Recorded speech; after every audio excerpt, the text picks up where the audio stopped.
It was a peaceful day in the village.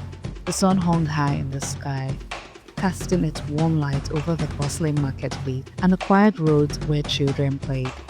This village, surrounded by hills and thick forests, was known for one extraordinary feature: two powerful rivers that meet just outside its borders.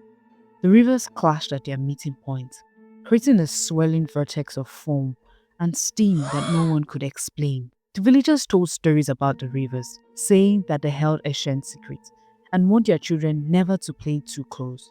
But on this particular afternoon, two young siblings, Ali and Fatima, could not resist the allure of the bubbling waters. Fatima, a lively 7-year-old, with colorful beads and braided hair, darted playfully around the riverbank.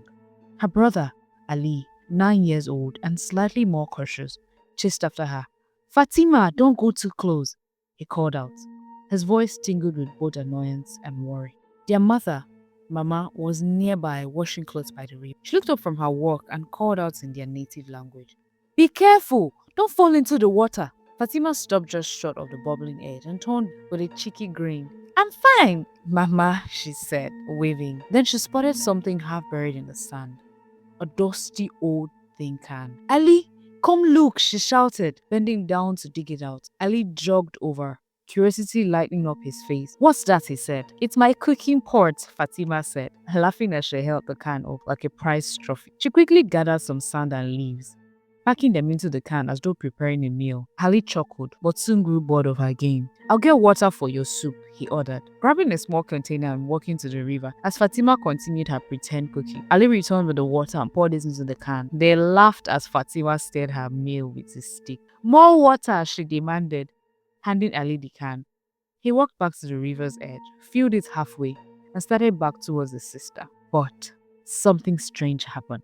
The can began to tremble in his hands, steam hissing from its opening. Ali froze. "Fatima!" he said, his voice trembling. It's shaking!" Before he could say another word, the can exploded with a deafening boom. Water shot into the air like a fountain, splashing over them both. Ali fell backwards, his ears ringing as the force of the blast knocked him off balance. Fatima screamed, dropping her stick and running to him. "Ali, are you okay?"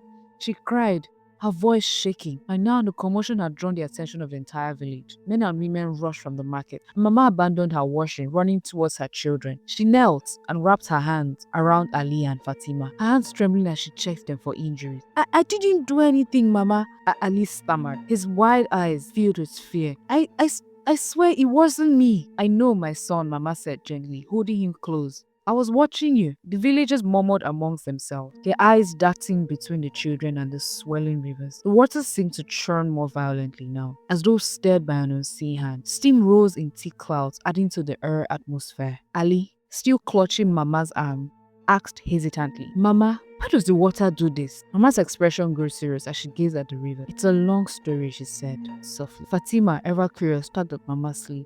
"Tell us, Mama, please." Mama hesitated, her eyes distant as though searching for the right word. "The story has been passed down from generation to generation," she began. "It is said that the rivers are not just water, they are alive, and they hold the essence of Shango's wives." "Shango?" Ali asked, his voice a mixture of curiosity and fear. "Yes," Mama said, her voice lowering to a whisper. "Shango, the god of thunder. His wives were human once, but they quarreled endlessly. Even after leaving their human forms, the anger transformed into these rivers, and their conflict never stopped. Behind them, the rivers clashed again with a loud splash, sending ripples of unease through the gathered villages. This story," Mama continued, "is not just about Shango's wives. It's about where we came from and where we may be going." She paused, her gaze fixed on the swirling waters. The children leaned closer, their eyes wide with anticipation. Mama looked down at them, her voice dropping to an almost inaudible whisper. "And it all began long, long ago, in a time before time itself." As she spoke,